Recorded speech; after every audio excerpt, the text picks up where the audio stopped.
welcome to the Festival of Storytellers.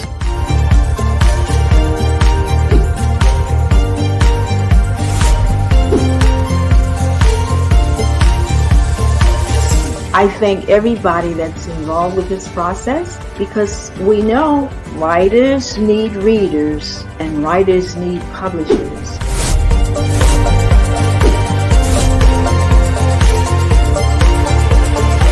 Experience is not about the publisher, it is about us, the authors.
Hello, everyone. I am Kendra Mattingly, author and creator of Unhooked, 40 Days to Breaking the Chains of Addiction. And you can find it on Amazon or wherever books are sold. And this isn't just a book about addiction. It's really a toolbox for our lives and will help you with understanding how to resolve conflict in a relationship. There's so many different processes in this book. And so today I want to be answering your questions. You guys had a lot of questions yesterday, and one of them was about what are soul contracts. So feel free at any time if you guys have been joining me and you have some questions about things I've talked about thus far or questions going forward. So what are soul contracts? So you've all heard of a soulmate, or maybe you've heard of like twin flames, or and most of these terms are romanticized. They're looked at as they come through in romantic partnerships. But when we have children are our soulmates. And so these soul contracts are, we all are here on the path of self-actualization, to remember that we are God in man, or Christ on earth. And we walk this journey of lessons in order to get to that awareness of truth. And so when we choose into this life, we, like, I see it from my human perspective of like, we're sitting at a round table with a bunch of people that we're choosing in with. And we're saying, okay, I'm going to go down and I'm going to play this role. Maybe I'm going to play your mother. Maybe I'm going to play your daughter.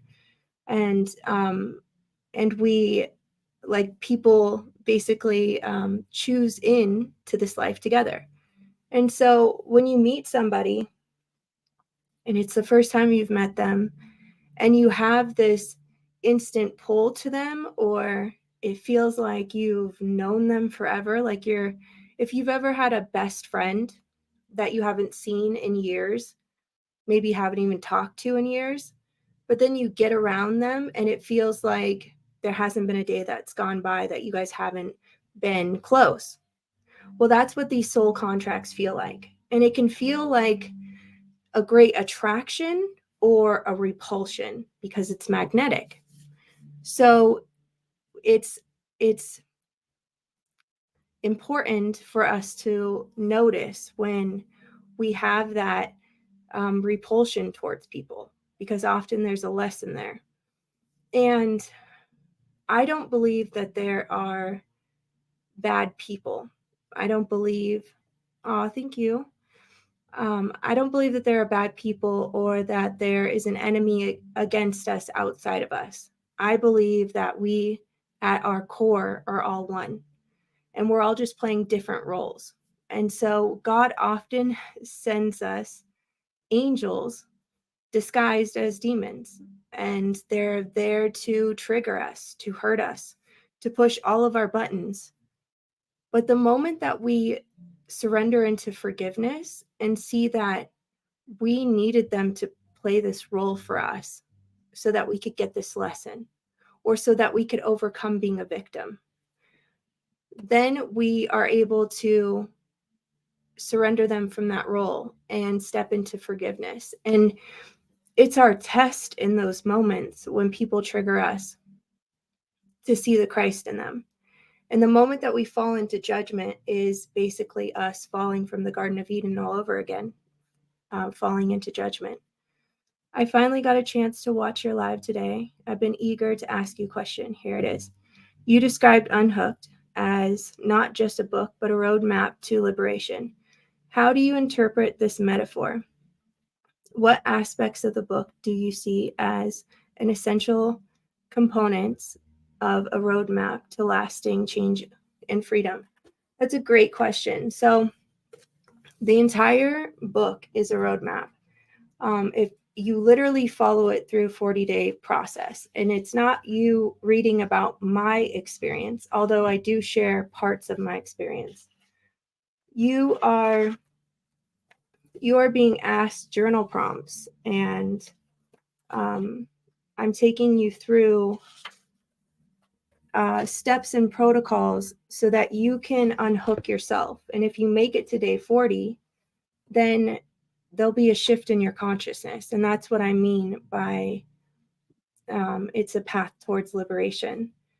And then this book acts as a living testimony because you have space to write. Let's see if I can pull up some of my writing. See, I'm actually going through the process right now. And so I give you space to write in the book. So then it goes on to be a living testimony. And say like you have children and you go through this process and you write in the book, and your years in, we'll just go with sobriety, even though addiction is so much more than that. And then you have a 13-year-old and they start smoking pot, and it's natural for us as parents to go into this fear and want to tell them not to do it and try to steer them away from it or punish them. But instead, you could say, you know what? I've been there. I've been exactly where you are. And this is how I got out of it. And so if you would like to use this, hopefully it will help you. And then it creates this bridge between you and your child or your friend or whoever it is, to where you're not turning against them. You're saying, I understand you. I've been where you're at. We've all reached out to something outside of us in order to cope with this world, with this life, to self-soothe. And I think that there's often a misconception that like addicts are bad people, or that you should be afraid of them. And I think that us thinking this collectively, it pushes people to play that role. And so if we can go into forgiveness and understand that even though, sometimes people, they steal from you, they do things because they are so wrapped up in their addiction, but that's not everyone. And Jesus says to love them harder. What about those consciously making bad decisions? Wouldn't you consider these bad? No, I would consider them to be in pain. They are, quote unquote, making bad decisions because it's just like a child that is sticking their finger in a light socket, and you're like, don't do that, and they keep doing it, and they're trying to get your attention. And so it's important for us to understand that the moment that we judge them as bad, we are failing our test. So it doesn't matter what it is that they're doing. The moment that we allow for our vision of them to be skewed, for us to see them as bad, then we are joining them in hell. So really, we're on a path of forgiveness here on this planet. Did you guys have any other questions? It's good to see you too. Thank you so much for joining me live. I guess we should separate these bad decisions from individuals. These aren't bad people, but making bad decisions. Yeah. They're choosing to harm themselves and others because it's a cry for help. It's a cry for love. And anything that's lacking love's presence or God's presence is a cry for love. It's just like we all have these protector selves, and that's our instincts. And so when we feel unsafe, we become like vicious animals, and we're trying to defend ourselves. And it's when we can see that we're safe and surrender that defense, then we are able to truly find resolution in relationships. The book emphasizes the importance of thought management, fostering spiritual growth. These aspects integrated into our daily life to support our journey in overcoming. How can these aspects be integrated into our daily life? So these aspects can be integrated into your daily life by continuing to walk out the process. It's just like walking out 12 steps.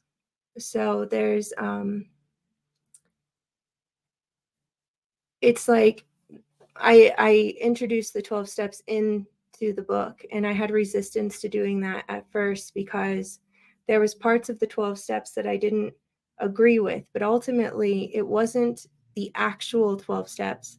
It was what I was getting when I was going to meetings. And what I was getting when I was going to meetings is it didn't matter how long somebody had clean and sober. They were still saying that they were powerless to this addiction or that they were a recovering addict.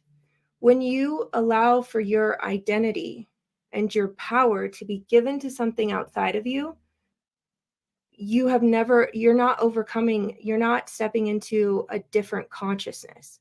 You're still allowing it to have power over you. And so I didn't agree with that.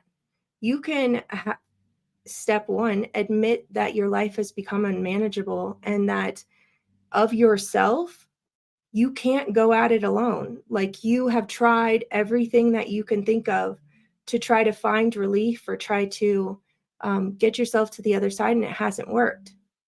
And so you need to call upon a power that is greater than you, your creator, God of your understanding, to come into your life and guide your life. But up until that point, yes, you've been powerless. Once you surrender your life to a higher power and you start walking with your focus on God, then you're not sinning. You're not missing the mark. You're walking home and you have a clear path ahead of you. But I think that there's a big misconception in telling yourself that you're a recovering addict. Doesn't matter how long you've been clean and sober. If you have made the decision to no longer be an addict or an alcoholic or whatever the case may be, you change your identity in that moment. And you say, that is no longer me anymore. I'm not giving up smoking and have 5 days not smoking. No, you're still identifying as a smoker. Therefore, it still has power over you. Therefore, it's just a matter of time that you're going to end up smoking again. So there has to be a shift in consciousness. And that is what I was noticing was being completely left out of these 12-step meetings. I remember the quote, hurt people hurt people. Those who make bad decisions aren't necessarily bad. They're just hurt. Exactly. It's like, if you think of a wounded animal, And like a wounded animal, you're going to help it and it bites you. Well, it's not biting you because it's mad at you, you know? It's biting you because it's in pain. It's biting you because it's afraid. I remember I had a teacher once that gave this analogy that really made it all make sense for me. And it's like we're all stumbling around in the darkness. And somebody can reach out to you in the darkness, and because you can't see who they are, maybe you like punch them or like slap them or push them away. If you don't know what's touching you, you're going to be afraid. It's a natural reaction, it's an instinct. And then if you hear, who it is and they're like, "Hey, I'm flying blind here. I'm just trying to help." Then you can soften and surrender that instinct. Aw, you nurture such a kind perspective about others. Do you think this can make you susceptible to being taken advantage of? Oh, it absolutely has. And yeah, it definitely has. And I've been told that I am naive, and I don't think that it's necessarily that I'm naive, versus I have the heart of a child, and I try to not allow this world to take that innocence from me. Um, but yeah, I've definitely been through a lot and had people take my kindness for weakness, very often, and it's been my lesson to walk to know how to say no and how to read between the lines and know when somebody's trying to pull one over on you. Considering the popularity of mindfulness practices and self-reflection in modern society, how might daily journal prompts resonate with individuals seeking to understand and overcome addictive behaviors? Well, it's a way for self-reflection. I think that often we walk through life confused or hurting people or hurting ourselves because we're not being mirrored and we're not looking at ourselves in the mirror. So, we're supposed to be living in tribes where um, we have an abundance of different elders to learn from when we were children, and we get that positive mirroring from them. And so it helps us to understand who we are and therefore allow I want to say, the positive aspects of us to blossom, bloom, and flourish. But in our society today, we're told that certain aspects of us are acceptable and certain aspects of us don't get us love. And so we start to fragment ourselves, and then we start to put on masks and play roles. And often it's not until, later in life that we start to peel off all of these masks that we've been wearing in order to try to get people to love us, when ultimately deep down, even if we get somebody to love us for the mask that we're pretending to be, we won't be able to receive it, because deep down inside of us, the truth is we know that the only reason why they're showing us love is because they've been duped by us. And so it leads to a very lonely and painful experience. Yeah. In an era where nutrition is increasingly recognized for its role in overall health, and oh my gosh, in America, it's hard to even get organic, fruits and vegetables that still have nutrients in it. Our soils are so depleted. How might nutritional support outlined in the book align with contemporary views on intersection of nutrition and addiction recovery? Um, Can you go into what you mean by contemporary views? I'm not really versed on, what the norms are. 1 second. I'm still having like horrible allergies because it's supposed to be winter, and yet things are blooming already here in Arizona. So I do think that nutrition plays it plays its part. It's not God. It plays its part though. And really the way that I outlined the meal plans, it's for detoxification. So the step-by-step process is to help your body, to assist your body in purging out the toxins and resetting your body. Did you guys have any other questions? What if no one will love or like me if I show them who I really am, or what real face behind the mask? What if nobody will really love you? Well, God loves you. And I think that that's why we put on these masks, because we truly think there's like this interesting it like becomes a core self-identity when we've been reprimanded and punished in childhood. It's like we develop this core self of shame, and we think that, as this innocent child that's getting reprimanded, and they're like, geez, I was just trying to have fun, like I didn't know it was that bad. You start to think that you're bad, that there's something deeply wrong with you, but ultimately in that moment you can't see it. You just know that they didn't like what you did. And so we start to internalize that, and then it creates this fear of truly seeing ourselves. But that's where liberation comes from. Like you have to see it to free it. You have to feel it to heal it. You can't run away from something or cope with it or try to. And that's another thing about addiction recovery. It's about minimizing the triggers and still finding like other coping mechanisms. But that's to still say that you want to engage in that addiction. That's to say that you haven't learned what it was there to teach you. You're not to that next level of consciousness where it's no longer even a question of whether or not you're going to go back to that.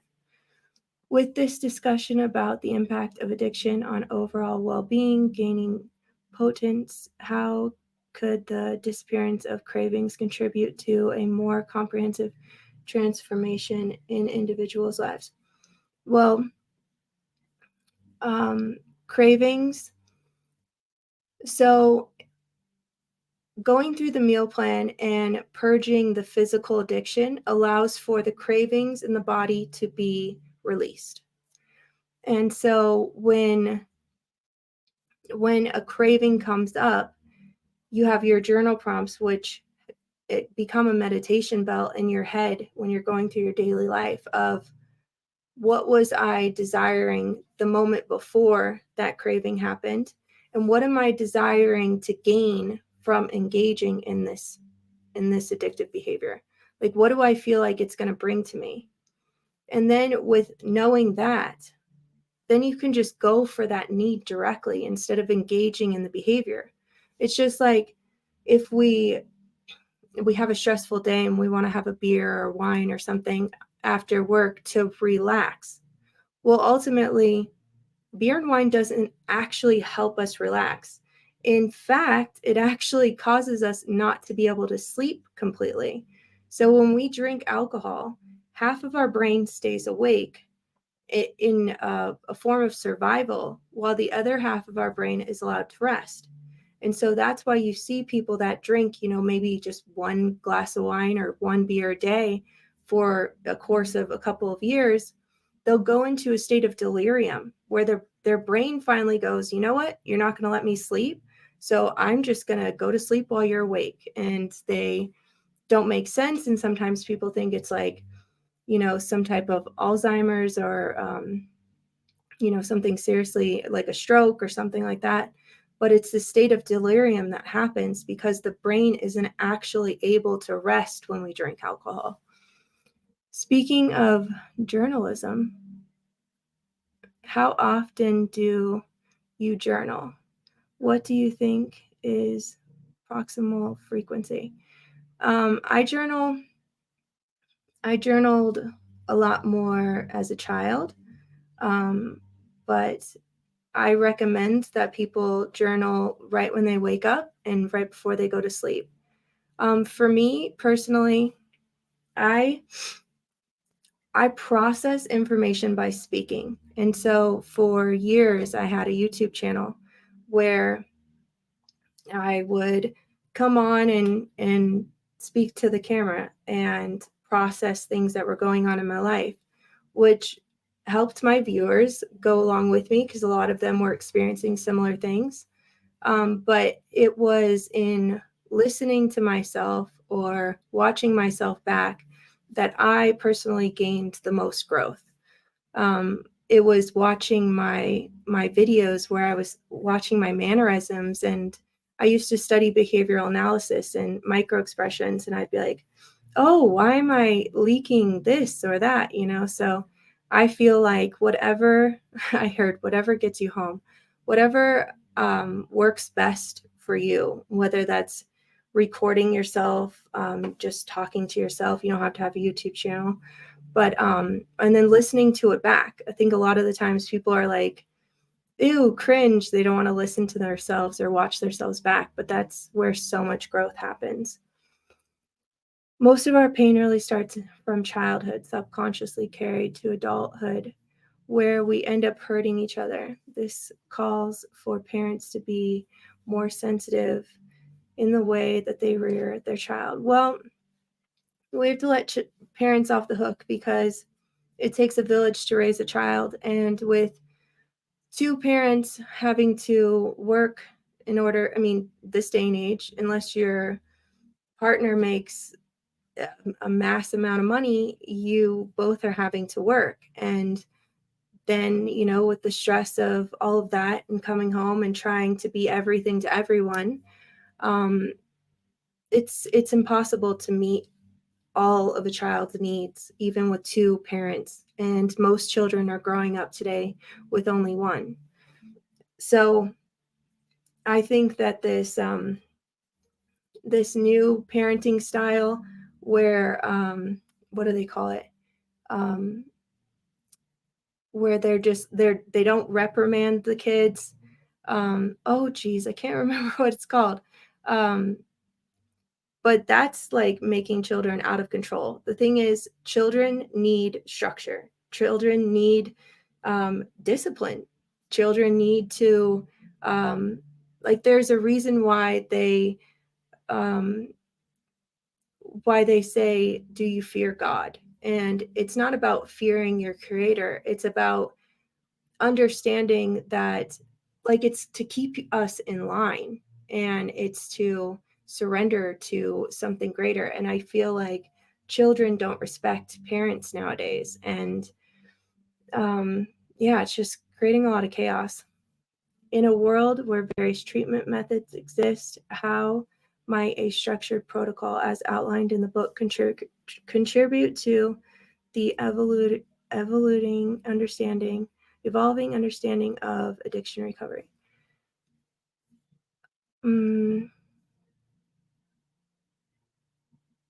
How might it contribute to it? I feel like my book is like a culmination of everything that's out there with what works and what doesn't. And then also bringing in things that worked for me. Okay. Do you guys have any other questions? In what ways does childhood trauma contribute to the risk of substance abuse and addiction? And that's a great question. So addiction comes from feeling isolated and alone in our pain. And so when childhood trauma happens, a child is looking for a way to self-soothe or to cope. And so it is a big contributor. And I feel like we've all experienced some level of trauma in our childhood. And I think I have time for maybe one more question, and then we're going to wrap it up. Thank you guys so much for all of your questions and for joining me today. And I would invite you, if you'd like to have a session with me or see if we're a good fit to working together, or if you'd like to download my emotional expression process, which you can listen to anytime that you're triggered and take yourself through the steps that I outline. You can go to unhooked40.online. And again, my book is Unhooked, 40 Days to Breaking the Chains of Addiction. I'll see you guys tomorrow. That's a wrap. Bye, guys.